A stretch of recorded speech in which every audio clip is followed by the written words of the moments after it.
Hello everyone, welcome you all in your own channel Learn Everything. So ਅਸੀਂ ਕਰ ਇਸ conic section ellipse खत्म हो चुका. Next is hyperbola and it is very similar to ellipse. मतलब बहुत सारे फॉर्मूले सारी कह लो फॉर्मूले एक दो ਨੂੰ ਛੱਡ ਕੇ ਸਾਰੇ ਫਾਰਮੂਲੇ ਜਿਹੜੇ ellipse ਵਾਂਗ ਹੀ ਹੈਗੇ. ਸੋ ਇਹ ਸਾਡੇ ਲਈ ਬਹੁਤ ਈਜ਼ੀ ਹੋਏਗਾ. ਸੋ ਪਹਿਲਾ ਹਾਈਪਰਬੋਲਾ ਸਮਝਦੇ ਹਾਂ ਕਿ ਹਾਈਪਰਬੋਲਾ ਚੀਜ਼ ਕੀ ਆ. ਠੀਕ ਹੈ, ਜਿੱਦਾਂ ਅਸੀਂ ਸਰਕਲ ਪੜਿਆ ਸੀ ਕਿ ਸਰਕਲ ਉਹਨਾਂ ਸਾਰੇ ਪੁਆਇੰਟਸ ਦੀ ਕਲੈਕਸ਼ਨ ਸੀ ਜਿਹੜੇ ਸਾਰੇ ਪੁਆਇੰਟਸ ਦਾ ਇੱਕ ਫਿਕਸ ਪੁਆਇੰਟ ਤੋਂ ਡਿਸਟੈਂਸ ਕੀ ਰਹਿੰਦਾ ਬਰਾਬਰ ਰਹਿੰਦਾ.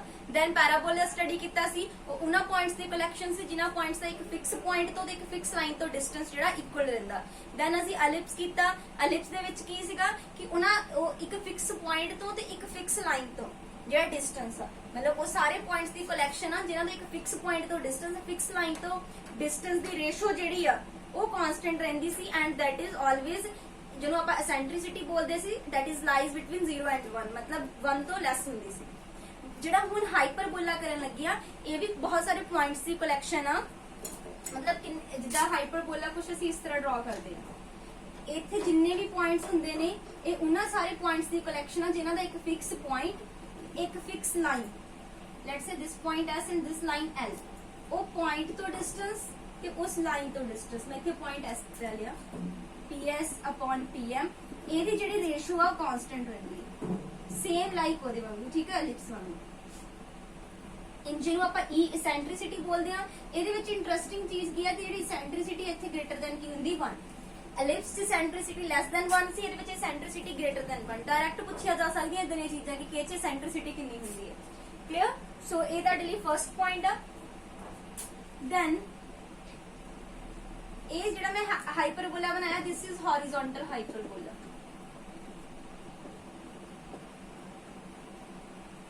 ਠੀਕ ਹੈ, ਹੌਰੀਜ਼ੌਂਟਲ ਹੈਗਾ. ਸੇਮ ਤੁਸੀਂ ਇੱਧਰ ਵੀ ਡਰਾ ਕਰ ਸਕਦੇ ਹੋ. ਜੇ ਮੈਂ ਇੱਕ ਐਕਸਿਸ ਡਰਾ ਕਰ ਲਵਾਂ, let's say this is centre 0 0 and this is x Axis and this is y Axis. ਇਹ ਸੇਮ ਚੀਜ਼ ਮੈਂ ਇੱਧਰ ਵੀ ਤਾਂ ਡਰਾ ਕਰ ਹੀ ਸਕਦੀ ਹਾਂ. ਇੱਧਰ ਹੀ ਹਰ ਪੁਆਇੰਟ ਦਾ ਇੱਕ ਫਿਕਸ ਪੁਆਇੰਟ ਤੋਂ ਤੇ ਇੱਕ ਫਿਕਸ ਲਾਈਨ ਤੋਂ ਡਿਸਟੈਂਸ ਕੀ ਹੋਏਗਾ ਬਰਾਬਰ. ਜਿਹਦਾ ਮੈਂ ਪੁਆਇੰਟ ਲੈ ਲਿਆ, ਇੱਥੇ ਕੋਈ ਫਿਕਸ ਲੈ ਲਓ, ਐਸ ਲੈ ਲਓ.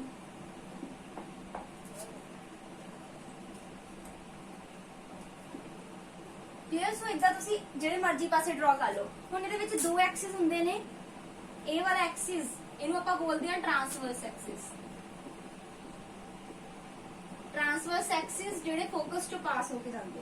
ਐਂਡ ਦੂਸਰੀ ਸਾਈਡ ਆਪਾਂ ਲੈਣੇ ਆ ਇਹਨੂੰ ਪੁਆਇੰਟਸ ਨੂੰ ਲੈ ਲਓ, let's say A1 and this is A2. So A1 A2 ਕਿਹੜਾ ਹੋ ਗਿਆ ਸਾਡੇ ਕੋਲ ਟ੍ਰਾਂਸਵਰਸ ਐਕਸਿਸ. ਐਂਡ ਮੰਨ ਲਓ B1 this is B2. Y Axis ਤੇ ਲੈ ਲਿਆ ਕਿ ਬਣ ਗਿਆ ਫਿਰ ਸਾਡੇ ਕੋਲ ਕੰਜੂਗੇਟ ਐਕਸਿਸ. ਦੋ ਹੁੰਦੇ transverse Axis and conjugate Axis. ਸੋ ਜੇ ਸਾਡੇ ਕੋਲ ਹੌਰੀਜ਼ੌਂਟਲ ਹਾਈਪਰਬੋਲਾ ਹੈਗਾ ਆ ਉਹਦੇ ਵਿੱਚ ਟ੍ਰਾਂਸਵਰਸ ਐਕਸਿਸ ਤੇ ਤੁਹਾਡੇ ਕੋਲ ਫੋਕਸ ਹੋਣਗੇ. ਜਦੋਂ ਆਪਾਂ ਕੰਜੂਗੇਟ ਕਰਾਂਗੇ ਉਹਦੇ ਵਿੱਚ ਕੀ ਹੋਣਗੇ, ਇਹੀ ਜਿਹੜੇ ਫੋਕਸ ਹੈਗੇ ਨੇ ਇਹ y ਐਕਸਿਸ ਤੇ ਚਲੇ ਜਾਣਗੇ. ਠੀਕ ਹੈ, ਉਹ ਵੀ ਆਪਾਂ ਦੇਖਦੇ ਆ. ਪਹਿਲਾਂ ਤੁਸੀਂ ਇਹ ਦੇਖ ਲਓ. ਅਗੇਨ ਸੇਮ ਲਾਈਕ ਜਿੱਦਾਂ ਐਲਿਪਸ ਸੀਗਾ ਨਾ, ਮੇਜਰ ਐਕਸਿਸ ਮਾਈਨਰ ਐਕਸਿਸ. ਠੀਕ ਹੈ, ਉਹਦੇ ਵਾਂਗੂ ਵਿੱਚ ਟ੍ਰਾਂਸਵਰਸ ਐਕਸਿਸ ਆ ਤੇ ਕੰਜੂਗੇਟ ਐਕਸਿਸ ਆ. ਸੈਂਟਰ ਤੋਂ ਇਹ ਡਿਸਟੈਂਸ ਆਪਾਂ a ਲੈ ਲੈਣੇ ਆ, ਇੱਧਰ ਨੂੰ ਵੀ a ਲੈ ਲੈਣੇ ਆ. ਠੀਕ ਹੈ, so total distance transverse axis ਦਾ ਕਿੰਨਾ ਹੋ ਗਿਆ 2a. ਇਹਦੀ ਕੰਜੂਗੇਟ ਐਕਸਿਸ ਦਾ ਇਹਦੀ ਆਪਾਂ ਇੱਧਰ ਨੂੰ ਵੀ b ਲੈ ਲੈਣਾ, ਇੱਧਰ ਵੀ b ਲੈ ਲੈਣਾ. ਸੋ ਇਹ ਕਿੰਨਾ ਹੋ ਜਾਣਾ ਕੰਜੂਗੇਟ ਐਕਸਿਸ ਦਾ 2b. ਕਲੀਅਰ? ਇਹਦੇ ਚ ਤੁਹਾਨੂੰ ਜ਼ਿਆਦਾ ਕੰਫਿਊਜ਼ ਹੋਣ ਦੀ ਲੋੜ ਨਹੀਂ. ਜਿਨ੍ਹਾਂ ਨੇ ਦੂਸਰੀ ਚੀਜ਼ ਯਾਦ ਰੱਖਣੀ ਹੈ ਐਲਿਪਸ ਵਾਂਗ ਨਾ ਸਾਰੇ ਫਾਰਮੂਲੇ ਸੇਮ ਹੋ ਜਾਣਗੇ ਜਦੋਂ ਮੈਂ ਅੱਗੇ ਕਰਵਾਵਾਂਗੀ. ਦੇਖੋ, ਸੋ ਇਹਦੇ ਵਿੱਚ ਤੁਹਾਨੂੰ ਇਹ ਚੀਜ਼ ਪਤਾ ਲੱਗ ਗਈ ਟ੍ਰਾਂਸਵਰਸ ਐਕਸਿਸ ਦੀ ਤੇ ਕੰਜੂਗੇਟ ਐਕਸਿਸ ਦੀ. ਤੇ ਫਿਕਸ ਜਿਹੜਾ ਪੁਆਇੰਟ ਹੁੰਦਾ ਉਹਨੂੰ ਆਪਾਂ ਕੀ ਬੋਲਦੇ ਆ ਫੋਕਸ. This is focus. ਠੀਕ ਹੈ, and A1 and A2 A1 ਤੇ A2 ਕੀ ਹੋ ਗਿਆ ਵਰਟੈਕਸ. ਇਹ ਸਾਡੇ ਕੋਲ ਵਰਟਿਸਿਸ ਹੈਗੇ ਨੇ. ਕਲੀਅਰ? ਸੋ ਫਾਰਮੂਲੇ ਤਾਂ ਸਾਰੇ ਸੇਮ ਹੀ ਰਹਿਣੇ ਹੈਗੇ, ਬਸ ਤੁਹਾਨੂੰ ਇਹ ਚੀਜ਼ ਪਹਿਲਾਂ ਸਮਝਣ ਦੀ ਜ਼ਰੂਰਤ ਹੈਗੀ ਹੈ. ਹੁਣ ਮੈਂ ਤੁਹਾਨੂੰ ਇੱਥੇ ਦੂਸਰਾ ਹਾਈਪਰਬੋਲਾ ਡਰਾ ਕਰਕੇ ਦੱਸਦੀ ਹਾਂ. ਉਸ ਤੋਂ ਬਾਅਦ ਆਪਾਂ ਕੁਐਸਚਨਸ ਪ੍ਰੈਕਟਿਸ ਕਰਾਂਗੇ. ਪਹਿਲਾਂ ਇੱਕ ਵਾਰੀ ਕਨਸੈਪਟ ਕਲੀਅਰ ਹੋ ਜਾਵੇ ਵਾਲਾ.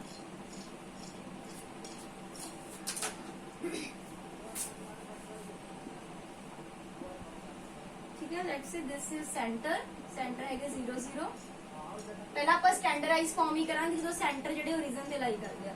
ਹੁਣ ਮੰਨ ਲਓ ਜਿਹੜਾ ਇਹ ਹਾਈਪਰਬੋਲਾ ਜਿਹੜਾ ਆਪਾਂ ਬਣਾਇਆ ਸੀ y ਐਕਸਿਸ ਤੇ ਹੈਗਾ. ਕਲੀਅਰ?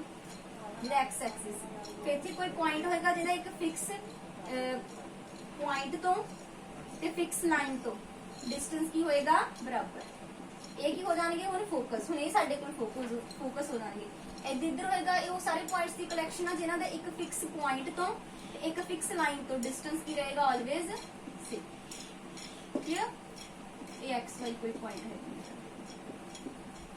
कांस्टेंट रहेगा उस कांस्टेंट डिस्टेंस नु e बोलते हैं ते ओनु इसेंट्रिसिटी बोलते हैं e नु ठीक है ते ऑलवेज ग्रेटर देन की हुंदी है 1 सो ਇਹਦੇ ਵਿੱਚ ਹੁਣ ਇਹ ਵਾਲੇ ਐਕਸਿਸ ਨੂੰ ਆਪਾਂ ਕੀ ਨਾਮ ਦਿੱਤਾ ਸੀ ਕੰਜੂਗੇਟ ਐਕਸਿਸ ਠੀਕ ਹੈ ਜੀ ਯਾਨੀ ਕਿ ਹੁਣ ਜਿਹੜੇ ਫੋਕਸ ਹੋ ਕਿਤੇ ਲਾਈ ਕਰਦੇ ਪਏ ਨੇ ਕੰਜੂਗੇਟ ਐਕਸਿਸ ਕਲੀਅਰ ਸੋ ਇਹ ਤੁਹਾਨੂੰ ਚੀਜ਼ ਪਤਾ ਹੋਣੀ ਚਾਹੀਦੀ ਹੈ ਤੇ ਇਸ ਹਾਈਪਰਬੋਲੇ ਨੂੰ ਆਪਾਂ ਕੀ ਕਹਿੰਦੇ ਆ ਕੰਜੂਗੇਟ ਹਾਈਪਰਬੋਲਾ ਕੰਜੂਗੇਟ ਹਾਈਪਰਬੋਲਾ ਜਿਹੜਾ ਪ੍ਰੀਵੀਅਸ ਕੀਤਾ that was transverse hyperbola ਇਹਨੂੰ ਆਪਾਂ ਮਤਲਬ horizontal ਕਹਿ ਦਿੰਦੇ ਆ ਇਹਨੂੰ ਤੁਸੀਂ vertical hyperbola ਬੋਲ ਸਕਦੇ ਆ ਉਹਨੂੰ horizontal ਬੋਲ ਦੋ ਇਹਨੂੰ vertical hyperbola ਬੋਲ ਦੋ vertical ਮਤਲਬ ਜਦੋਂ ਤੁਹਾਡੇ ਕੋਲ ਜਿਹੜੇ ਇਹਦੇ ਫੋਕਸ ਆ ਯਾਨੀ ਇਹਦਾ ਐਕਸਿਸ ਆ ਕੰਜੂਗੇਟ ਐਕਸਿਸ ਤੇ ਆ ਠੀਕ ਆ y ਐਕਸਿਸ ਸੋ ਕਲੀਅਰ ਅਗੇਨ ਲੈਂਥ ਸੇਮ ਰਹੇਗੀ ਉਸ ਅਕੋਰਡਿੰਗਲੀ ਜਿੱਦਾਂ ਆਪਾਂ ਕਰ ਰਹੇ ਸੀਗੇ ਠੀਕ ਹੈ नेक्स्ट मैं ਤੁਹਾਨੂੰ ਇਹਦੇ ਫਾਰਮੂਲੇ ਲਗਾ ਦੇਣੀ ਹੈ ਜਿਹੜੇ ਬਹੁਤ ਇੰਪੋਰਟੈਂਟ ਹੈਗੇ ਨੇ ਹਾਂ ਸੱਚ ਤੁਹਾਨੂੰ ਇੱਕ ਚੀਜ਼ ਹੋਰ ਦੱਸਣੀ ਹੈ ਇਹਦੇ ਵਿੱਚ ਨਾ ਦੋ ਡੈਫੀਨੇਸ਼ਨਸ ਬਣਦੀਆਂ ਜਿੱਦਾਂ ਐਲਿਪਸ ਦੀ ਮੈਨੂੰ ਤੁਹਾਨੂੰ ਦੱਸੀ ਸੀ ਨਾ ਮੈਂ ਬਾਅਦ ਦੇ ਵਿੱਚ ਦੇਖੋ ਇਹ ਹਾਈਪਰਬੋਲਾ ਨਾ ਆਪਾਂ ਡਰਾ ਕੀਤਾ ਮੈਂ ਹੁਣ ਇੱਥੇ ਕੋਈ ਮੈਨੂੰ ਪਤਾ ਇੱਥੇ ਮੈਂ ਆਪਣੇ ਕੋਲ ਇੱਕ ਸਾਡਾ ਫਿਕਸ ਪੁਆਇੰਟ ਹੋ ਗਿਆ इधर भी कोई फिक्स पॉइंट होगा let's say this is S1 and this is S2 ठीक है ਹੁਣ मैं कोई एक पॉइंट ले लिया अगर इस पॉइंट तो इस फोकस तो ते इस फोकस तो जे मैं डिस्टेंस देखा यानी PS1 एलिप्स की ਕੀਤਾ ਸੀ ਮੈਂ ਤੁਹਾਨੂੰ ਦੱਸਿਆ ਸੀ ਇਹ ਜਿਹੜਾ ਡਿਸਟੈਂਸ ਆ ਐਲਿਪਸ ਦੇ ਵਿੱਚ ਦੱਸਿਆ ਸੀਗਾ ਕਿ ਇਹ ਦੋਨੀ ਫੋਕਸ ਤੇ ਡਿਸਟੈਂਸ ਦਾ sum is always equal to length of major axis but ਇਹਦੇ ਵਿੱਚ ਕੀ ਹੁੰਦੀ ਇਹਨਾਂ ਦੋਨਾਂ ਦਾ ਡਿਸਟੈਂਸ your distance है that is always equal to length of transverse axis मतलब कांस्टेंट रहता मतलब ਇਹਨਾਂ ਵਿੱਚ ਸਬਟ੍ਰੈਕਸ਼ਨ ਕਾਂਸਟੈਂਟ ਰਹੇਗੀ ਉਹਦੇ ਵਿੱਚ ਅਲਜੈਬਰਿਕ ਸਮ ਕਾਂਸਟੈਂਟ ਰਹਿੰਦਾ ਸੀਗਾ ਬਟ ਇਹਦੇ ਵਿੱਚ ਰਹੇਗਾ ਜੋ ਸਬਟ੍ਰੈਕਸ਼ਨ ਉਹਨਾਂ ਦੋਨਾਂ ਦੀ ਮਾਈਨਸ ਆ ਉਹ ਕਾਂਸਟੈਂਟ ਕਲੀਅਰ ਸੋ ਇਹ ਪੁਆਇੰਟ ਨੋਟ ਕਰ ਲਓ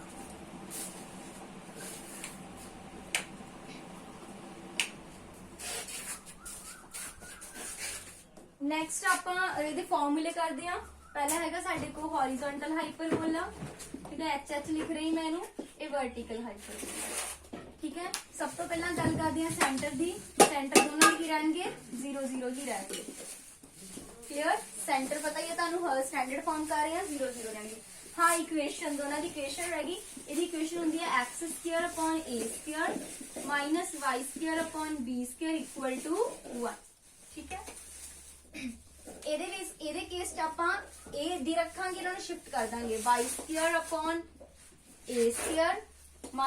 x² b² 1 ਕਲੀਅਰ ਸੋ ਇਹਦੇ ਵਿੱਚ ਹੋਗੀ ਸਾਡੀ equation x² a² y² b² minus ਦੇਖੋ ਲਿਪਸ ਚ ਕੀ ਸੀ ਇੱਥੇ ਪਲੱਸ ਸੀ ਹਾਈਪਰਬੋਲਾ ਦੇ ਕੇਸ ਇੱਥੇ ਕੀ ਆ ਮਾਈਨਸ ਆ ਠੀਕ ਹੈ ਤੁਹਾਨੂੰ ਯਾਦ ਆ ਹਾਈਪਰਬੋਲਾ ਜਦੋਂ ਆਪਾਂ ਐਲਿਪਸ ਕਰ ਰਹੇ ਸੀ ਆਪਾਂ ਇਹਨਾਂ ਨੂੰ ਚੇਂਜ ਕੀਤਾ ਸੀ b ਇੱਧਰ ਲੈ ਕੇ ਗਏ ਸੀ a ਇੱਧਰ ਬਟ ਹਾਈਪਰਬੋਲਾ ਦੇ ਕੇਸ 'ਚ ਆਪਾਂ ਇਹਨਾਂ ਨੂੰ ਚੇਂਜ ਕਰ ਦਾਂਗੇ y² ਇੱਧਰ ਹੋ ਜਾਏਗਾ x² ਉੱਧਰ ਚਲਾ ਜਾਏਗਾ ਕਲੀਅਰ ਯਾਦ ਕਰਨ ਦਾ ਤਰੀਕਾ ਵੀ ਇੱਕ ਨੂੰ ਯਾਦ ਕਰ ਲਓ ਬਾਕੀ ਸਾਰੇ ਦਾ ਫਾਰਮੂਲੇ ਇਹਨਾਂ ਦੇ ਸੇਮ ਹੀ ਰਹਿਣਗੇ ਵਰਟਿਸਿਸ ਸੇਮ ਪਲੱਸ ਮਾਈਨਸ a, 0 ਉਹਨੇ ਆਪਾਂ ਦੇਖਿਆ ਵੀ ਡਿਸਟੈਂਸ ਉਸਦਾ ਕਿੰਨਾ ਸੀਗਾ a ਜਿੱਦਾਂ ਮੈਂ ਡਰਾ ਕਰਕੇ ਦਿਖਾ ਦਿੰਦੀ ਇੱਕ ਵਾਰੀ ਫੇਰ ਤੁਹਾਨੂੰ ਠੀਕ ਹੈ ਇਹ ਉਹਦਾ ਵਰਟਿਸ ਸੀਗਾ ਜਿੱਥੇ ਕੱਟ ਕਰਦਾ ਹੈ ਨਾ ਸਾਰਿਆਂ ਚ ਇਹ ਵਾਲੀ ਡੈਫੀਨੇਸ਼ਨ ਸੇਮ ਨਹੀਂ ਤੱਕ ਡਿਸਟੈਂਸ ਸੈਂਟਰ ਤੋਂ ਮੈਂ ਕਿੰਨਾ ਲਿਆ ਸੀ a ਸੋ ਜੇ ਇੱਧਰ ਨੂੰ ਹੋਏਗਾ ਤੇ ਪਲੱਸ a ਆ ਜਾਏਗਾ ਨਾ ਇੱਥੇ ਜੇ ਇੱਧਰ ਨੂੰ ਹੋ ਜਾਏਗਾ ਸੇਮ ਡਿਸਟੈਂਸ ਰਹੇਗਾ a2 ਤੱਕ ਠੀਕ ਹੈ ਉਹ ਕਿੰਨਾ ਹੋ ਜਾਏਗਾ ਮਾਈਨਸ a ਸੋ ਇਹ ਵਾਲਾ ਡਿਸਟੈਂਸ ਤੇ a ਹੀ ਹੈਗਾ ਆ ਇਹਨੂੰ ਮੈਂ ਪੁਆਇੰਟ ਇੱਧਰ ਨੈਗੇਟਿਵ ਐਕਸਿਸ ਤੇ ਆ ਤੇ ਕਿੰਨਾ ਆ ਗਿਆ minus a, 0 clear so plus minus a, ਕੀ ਆ ਗਏ 0 ਸੇਮ ਦੂਸਰੇ ਤੇ ਵੀ ਸੇਮ ਹੀ ਰਹਿਣਗੇ ਠੀਕ ਹੈ ਸੋ ਜਦੋਂ ਬਸ ਇੱਥੇ ਫਰਕ ਕੀ ਪਏਗਾ ਵਰਟੀਕਲ ਦੇ ਕੇਸ ਚ ਕੀ ਹੋ ਜਾਏਗਾ ਉਹ y ਐਕਸਿਸ ਤੇ ਚੱਲ ਜਾਣਗੇ 0, ਪਲੱਸ ਮਾਈਨਸ a ਇਹਦੀ ਫੋਕਸ ਕੱਢਨੇ ਆ ਫੋਕਸ ਤੇ ਪਲੱਸ ਮਾਈਨਸ a e 0 ठीक है, जो एलिप्स ਦੇ ਵਿੱਚ ਫਾਰਮੂਲਾ ਸੀ ਫਾਰਮੂਲਾ ਉਹੀ ਰਹੇਗਾ।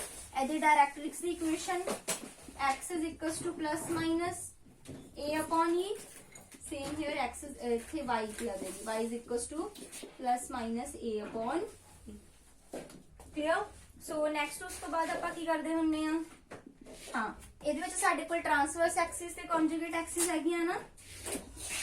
ਟ੍ਰਾਂਸਵਰਸ ਐਕਸਿਸ, ਹੁਣ ਧਿਆਨ ਦਿਓ ਜਿਹੜੀ ਟ੍ਰਾਂਸਵਰਸ ਐਕਸਿਸ ਆ ਉਹ ਕਿਤੇ ਸੀਗੀ x ਐਕਸਿਸ ਤੇ, ਸੋ ਉਹਦੀ ਇਕੁਏਸ਼ਨ ਕੀ ਹੋਏਗੀ, y is equal to 0 and length is 2a।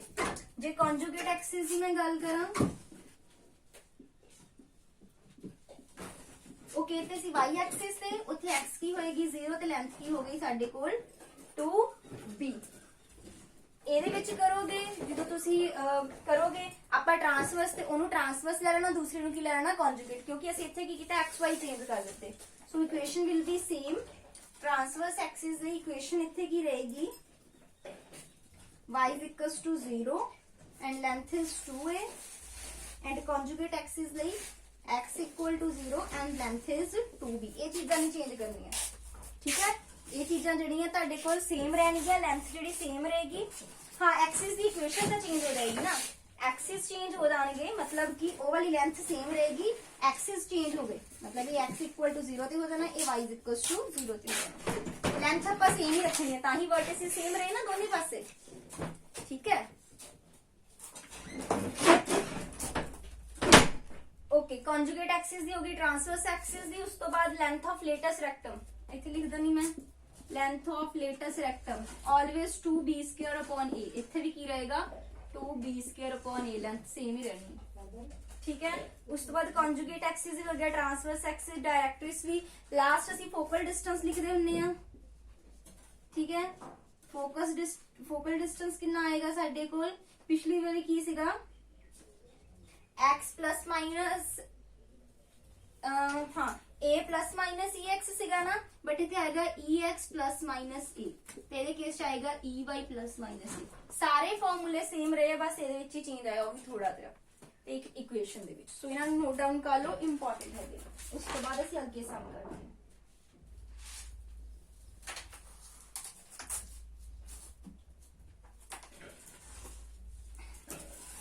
Clear. सो देखो सारे फॉर्मूले सेम आ लिप्स वांग, सेंटर, वर्टेक्स, फोकस, लेंथ ਆਪਾਂ सेम ਉਹਦੇ ਵਿੱਚ ਮੇਜਰ ਐਕਸਿਸ सेम ਰਹੀ ਸੀਗੀ, ਬਸ ਐਕਸਿਸ ਚੇਂਜ ਹੋਣੇ ਆ। ਇਸ ਕੇਸ ਦੇ ਵਿੱਚ horizontal transverse Axis x Axis ਤੇ, ਇਸ ਲਈ y 0 ਆ, ਉਹਦੇ ਵਿੱਚ ਟ੍ਰਾਂਸਵਰਸ ਐਕਸਿਸ y ਤੇ ਚੱਲ ਜਾਂਦਾ, ਇਸ ਕਰਕੇ ਉੱਥੇ x 0 ਹੋ ਜਾਂਦਾ। ਕਲੀਅਰ।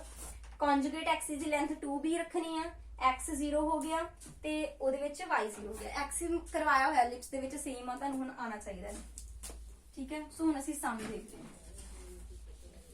ਇਹ ਚੀਜ਼ ਔਖੀ ਨਹੀਂ ਹੈ, ਜਿਹਨੇ ਲਿਪਸ ਚੰਗੀ ਤਰ੍ਹਾਂ ਕੀਤਾ ਉਹਦੇ ਲਈ ਇਹ ਕੁਛ ਔਖਾ ਨਹੀਂ ਹੈਗਾ। ਮੈਂ ਇਹਨਾਂ ਨੂੰ ਬੋਲੂੰਗੀ ਜਿਹਨਾਂ ਨੇ ਨਹੀਂ ਦੇਖਿਆ ਪਹਿਲਾਂ ਲਿਪਸ ਚੰਗੀ ਤਰ੍ਹਾਂ ਦੇਖ ਕੇ ਆਣ, ਉਹਦੇ ਲਈ ਬਹੁਤ ਈਜ਼ੀ ਹੋ ਜਾਏਗਾ, ਇਸ ਲਈ ਮੈਂ ਇੱਥੇ ਜ਼ਿਆਦਾ ਸਟ੍ਰੈਸ ਨਹੀਂ ਦੇ ਰਹੀ। Find the length of transverse and conjugate axis, coordinate of foci, vertex and eccentricity for the hyperbola. Hyperbola is 9x square minus 16y square equal to 144। 144 ने डिवाइड कर दिया, you will get x square upon 16 minus y square upon 9 equal to 144। जो आप standardize compare करिए, x square upon a square minus y square upon b square, इतने 1 आएगा divide करके। तो जो ना कंपेयर करांगे तो साडे कोल a स्क्वायर कितना आ जाएगा 16 एंड b स्क्वायर कितना आ जाएगा 9। क्लियर। a स्क्वायर साडे कोल आ गया 16, b स्क्वायर कितना आ गया साडे कोल 9। सो इत्थों सानू देख के जेड़ा आ ਅਸੀਂ a ਤੇ b ਕੱਢ ਹੀ ਸਕਦੇ, a 4 आ गया, b कितना आ गया 3। ਵੈਰੀ ਇੰਪੋਰਟੈਂਟ ਫਾਰਮੂਲਾ ਜੋ ਮੈਂ ਐਲਿਪਸ ਚ ਵੀ ਤੁਹਾਨੂੰ ਦੱਸਿਆ ਸੀ। ਐਲਿਪਸ ਚ ਫਾਰਮੂਲਾ ਕੀ ਹੁੰਦਾ ਹੈ, relationship b is equals to a square into 1 minus e square। ਯਾਦ ਆ, ਇਹੀ ਸੀ ਫਾਰਮੂਲਾ। ਬਟ ਇਸ ਕੇਸ ਦੇ ਵਿੱਚ ਰਿਲੇਸ਼ਨ ਤਾਂ ਇਹੀ ਰਹਿੰਦਾ ਹੈ, ਬਸ ਫਰਕ ਕੀ ਹੁੰਦਾ, ਇੱਥੇ e square ਇੱਧਰ ਆ ਜਾਣਾ, 1 ਇੱਧਰ। ਕਿਉਂ? ਕਿਉਂਕਿ ਇਹ ਚ ਸੈਂਟਰੀਸਿਟੀ ਇਜ਼ ਗ੍ਰੇਟਰ ਦੈਨ 1। ਹਾਈਪਰਬੋਲਾ ਦੇ ਕੇਸ ਚ ਸੈਂਟਰੀਸਿਟੀ 1 ਤੋਂ ਵੱਡੀ ਹੈ ਨਾ, ਸੋ ਇਹ ਸੈਂਟਰੀਸਿਟੀ ਮੋਰੇ ਆਏਗੀ। ਠੀਕ ਹੈ, ਬਸ ਇਹ ਰਿਲੇਸ਼ਨ ਹੈ, ਇਹ ਬਹੁਤ ਇੰਪੋਰਟੈਂਟ ਹੈ। ਮੈਂ ਦੱਸਿਆ ਸੀ ਉੱਥੇ ਵੀ ਸਾਰੇ ਜਗ੍ਹਾ ਯੂਜ਼ ਹੋਣਾ, ਇਹ ਚ ਵੀ ਯੂਜ਼ ਹੋਣਾ। ठीक है। सो इत्थों ਅਸੀਂ ਇਹਦੀ ਹੈਲਪ ਨਾਲ ਸੈਂਟਰੀਸਿਟੀ ਦਾ ਕੱਢ ਸਕਦੇ ਹਾਂ, ਕਿਉਂਕਿ ਮੇਰੇ ਕੋਲ b ਸਕੁਅਰ ਵੀ ਹੈ 9, a ਸਕੁਅਰ ਹੈ 16, e ਸਕੁਅਰ ਮੈਂ ਕੱਢਣਾ ਹੈ so 9 is equal to 16 e square minus 16, so 16 इधर आके प्लस हो जाएंगे, that mean 16 e square is equal to 25 and e square is equal to 25 by 16 and e is equal to 5 by 4। So साडे कोल डाटे च लिख लेंगे ई इज इक्वल टू कितना आ गया 5 बाय 4। सो इत्थे तक साडे कोल डाटा कंप्लीट हो जाता है, note it down, then next करते हैं।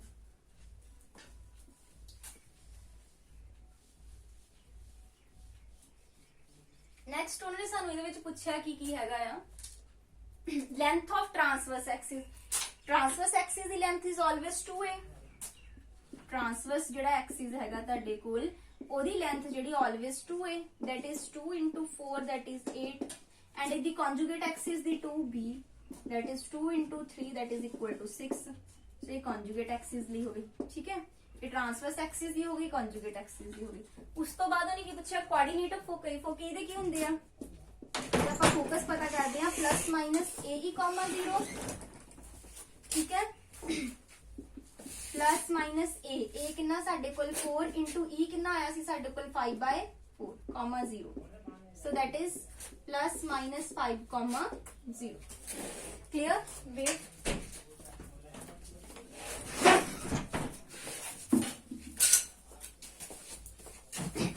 सो ए साडे कोल की हो जाएंगे plus minus 5 comma 0। Clear? Next is vertices. Vertices की होंगे plus minus a comma 0, a कितना साडे कोल 4 प्लस माइनस 4 कॉमा 0। किन्ने इजी निकली जाने ये तुहानू सेम ही ओदे वांग, ठीक है। सो कितना इजी सीगा ये हो गया। नेक्स्ट करते हैं। नेक्स्ट क्वेश्चन तुसी आप नाल करन दी कोशिश करियो, ठीक है। सो वीडियो रोक के find the equation of hyperbola satisfying the following condition. Vertex is given and foci given, clear. So असि इक्वेशन पता करनी है हाइपरबोला दी। देखो देख के पता लगता y वाले पॉइंट दिते हैं, दैट मींस केड़ा हाइपरबोला हैगा vertical, y square upon a square minus x square upon p square equal to 1, ठीक है जी। सो यही वाला सानू हाइपरबोला जिहड़ा आ गिवन हैगा। इत्थों पता लग गया है ना, पॉइंट्स तो पता लग गया कि y वाले पॉइंट दिते पे। सो वर्टिसेस हुंदे की आ साडे को 0 कॉमा प्लस माइनस, इथे 0 इथे कर लियो प्लस माइनस, ठीक है, 0 comma plus minus a। Clear? यानी कि a दी वैल्यू समझे मैं ना कंपेयर करा, मैंने दिता प्लस माइनस √11/2, यानी कि इथों a दी वैल्यू की आ जाती है √11/2, यानी कि मैं इथों a स्क्वायर कड्डांगी तो वो क्या आ जाएगा 11/4। क्लियर? सो इदी फोकई दिते आ, फोकई की हुंदे 0 कॉमा प्लस माइनस ए ई, जिन मैं कंपेयर करा प्लस माइनस 3 ना ते ए ई दी वैल्यू की आ गई साडे को प्लस माइनस 3, ए दी वैल्यू कितनी हैगी आ 11/4 इनटू ई मैं निकालना, that is equal two plus minus ना चलो कैंसिल हो जाएगा, 3 आ गया, तो ई कितना आ जाएगा 12/11। इत्थे तक क्लियर हुंदा तुहानू? देखो हो गई इत्ते 0 कॉमा प्लस माइनस ए ई, फॉर्मूला सानू पता, ए ई दी वैल्यू कंपेयर कीता, इत्थे साडे कोल कितना आ गया 3, ठीक है, ए ई कितना आ गया 3, ए दी वैल्यू मैं उत्थों निकाली सीगी हुणे, सॉरी इत्थे ए स्क्वायर ए दी वैल्यू लिखनी है, ए दी है √11/2, ठीक है। सो √11/2 ए ई इज इक्वल टू कितना सीगा 3, सो ई कितना आ गया 6/√11। क्लियर? इत्थे तक हुण आपां सानू पता सानू इस इक्वेशन बना ली, equation of hyperbola a square ते बी स्क्वायर दी वैल्यू चाहिए। ए स्क्वायर है बट मेरे को बी स्क्वायर नहीं है, बट मेरे को ई तो है ना, मैं हेल्प ई ते ए ते बी तिन्ना च रिलेशन हुंदा ना, जे 2 गिवन हुण तीसरा मैं आराम नाल फाइंड आउट कर सकदी हां। सो असीं वो वाला फाइंड आउट करते हैं। की फॉर्मूला हुंदा साडे कोल b square is equal to a square into e square minus 1। B square मैं निकालना हैगा, ए स्क्वायर में तो हैगा 11/4 इंटू ई स्क्वायर, जो मैं स्क्वायर कर दा कितना आ जाएगा 36/11 माइनस किया जाएगा 1। इतना क्लियर हुंदा?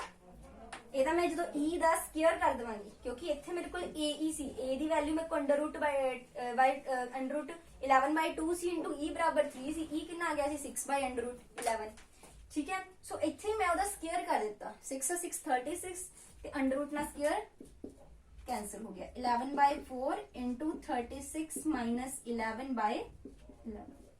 क्लियर? सो 11 और 11 तक कैंसिल हो जाएंगे, ये आ जाएगा मेरे को 25/4।